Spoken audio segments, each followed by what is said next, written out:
या दोन प्रस्तावित नेत्यांच्या उमेदवारांना पराभूत करून जनतेने मला नगराध्यक्ष केले होते. त्या संधीचं सोनं करून मी 9 असून देखील अनेक लोकोपयोगी कामे करून दाखवली. त्याच प्रामुख्याने नागरिकांना स्वच्छ पाणी सलग 5 वर्षे दिले. त्याआधी 21 दिवस आड पाणी होते आणि आता आपण 5 नंबरच्या साठवण तलावाला 4 वर्षापूर्वी 131 कोटी रुपये जमीन देऊन काम पूर्ण होऊन देखील 5 दिवस आड पाणी आहे. याचप्रमाणे गोदावरी नदीवरील कोपरगाव बेट भागाला जोडणारा संत जनार्दन सेतू बांधला. गावाच्या सौंदर्यात भर पडावी म्हणून युवकांना सतत प्रेरणा देणारा छत्रपती शिवाजी महाराजांचा 8 करोड पुतळा, छत्रपती संभाजी महाराज, भारतरत्न डॉक्टर बाबासाहेब आंबेडकर, लोकशाही अण्णाभाऊ साठे यांचे पूर्णाकृती पुतळे उभारले. बांधणीसाठी विस्थापित झालेल्या मुस्लिम समाजाच्या व्यावसायिकांना त्याच ठिकाणी संत ज्ञानेश्वर व्यापारी संकुल उभारून त्यांना गाळे बांधून दिले. त्याचप्रमाणे संत तुकाराम महाराज व्यापारी संकुल नेहरू हरिमार्केट व व्यापारी संकुल उभारले. स्वतः शॉपची निर्मिती केली. मुस्लिम बांधवांना नवीन कब्रस्थानसाठी जागा दिली. त्यांच्या मुलांना उर्दू शाळेसाठी मराठी शाळांमध्ये 8 वर्ग खोल्या उपलब्ध करून दिले. आधुनिक तंत्र जाण्यासाठी व कचरा व्यवस्थापनासाठी सभा होऊ नये म्हणून तुम्ही प्रयत्न करत होते का? पण नेवासाला पण असंच केलं. पण सगळ्या त्यांच्या खुर्च्या रिकाम्या राहिल्या आणि सगळी सभा आपल्याकडे आली.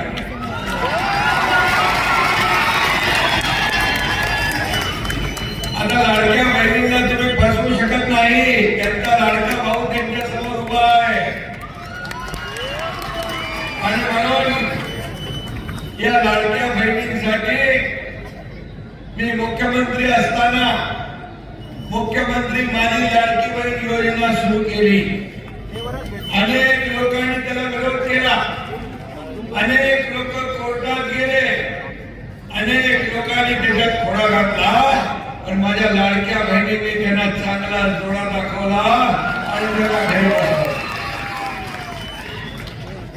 लाडकी बहीण योजना, लेक लाडकी लखपती योजना, एसटी मध्ये 50% सवलत देण्याचा निर्णय, माझ्या मुलींना उच्च शिक्षण मोफत मिळालं पाहिजे त्यासाठी योजना, शेतकरी सन्मान योजना, त्याचबरोबर पीक विमा योजना, ज्येष्ठांसाठी वयोश्री योजना, युवकांसाठी मुख्यमंत्री युवा प्रशिक्षण योजना.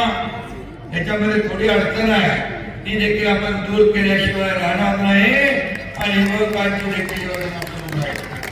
या सर्व योजनांमध्ये माझी लाडकी योजना कुठली असेल तर मुख्यमंत्री माझी लाडकी बहीण योजना. ओवाळणी दर महिन्याला मिळते ना.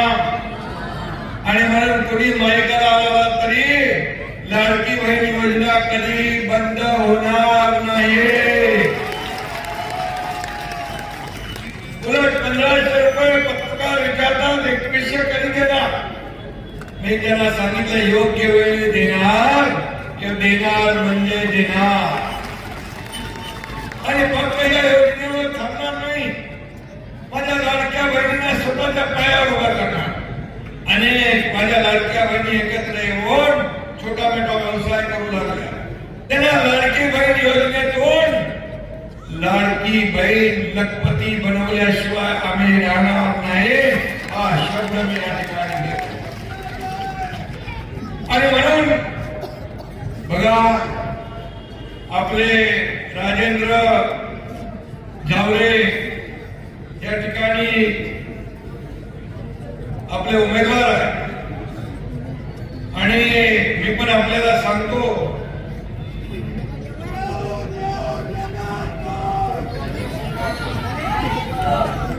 मला वाटतं या रिक्षा युनियनचं उद्घाटन आनंद दिघे साहेबांनी केलं होतं.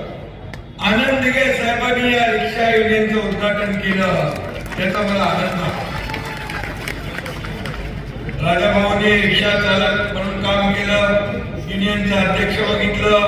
रिक्षावाल्यांची संघटना वाढवली. पतसंस्था स्थापन केली. रिक्षा चालवणाऱ्याला कोणी कमी लेखू नका.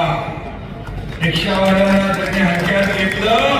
त्यांना आसमान दाखवलंय.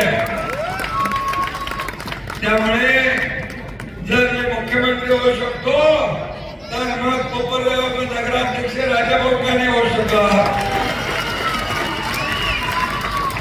आणि म्हणून जसा रिक्षावाला वाट बघतो तसा तसं वेळ आल्यावर वाट चालतो पाय. आणि म्हणून बिंदास बघा राजाभाऊ, तुमच्या पाठीशी हा तुमचा भाऊ एकनाथ शिंदे खंबीरपणे उभा. आणि म्हणून मी आपल्याला एवढं सांगतो की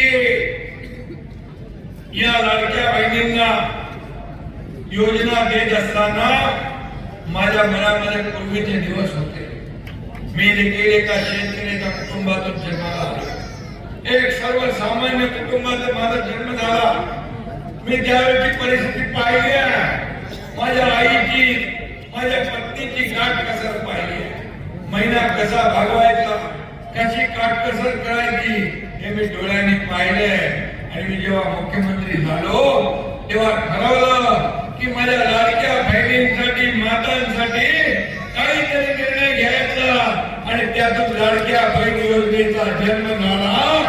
आता कोणी ती योजना बंद करू शकत नाही. तर मला वाटतं 15 उद्या मतदान 20 तारखेला आणि 21 ला परवा फटाके विजयाचे फोडायला या ठिकाणी आपण सगळे जमूया.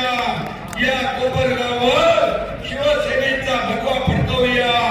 या कोपरगाववर विकासाचा भगवा फडकवूया. धनुष्यबाणाला मत म्हणजे विकासाला मत आणि राजेंद्रला मत म्हणजे विकासाला मत. बाकी माझ्याला सोडा. हा एकनाथ शिंदे दिलेला शब्द पाळतो. मी जेवढं बोललोय, तुम्ही सत्ता द्या, तुम्ही नगराध्यक्ष द्या, तुम्ही 3 निवडून द्या. एकनाथ शिंदे जे बोललाय ते दिल्याशिवाय राहणार नाही. हा शब्द मी आपल्याला देतो.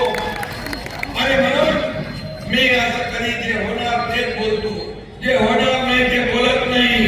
आणि म्हणून मला नेहमी बाळासाहेब सांगायचे, आनंद दिघे साहेब सांगायचे, शब्द देताना 10 वेळा विचार करा, 100 वेळा विचार करा, पण एकदा शब्द दिला की माघारी नाही. आणि म्हणून मी म्हणतो, एक तो मैं कमिटमेंट करता नहीं, लेकिन एक बार मैंने कमिटमेंट कर दी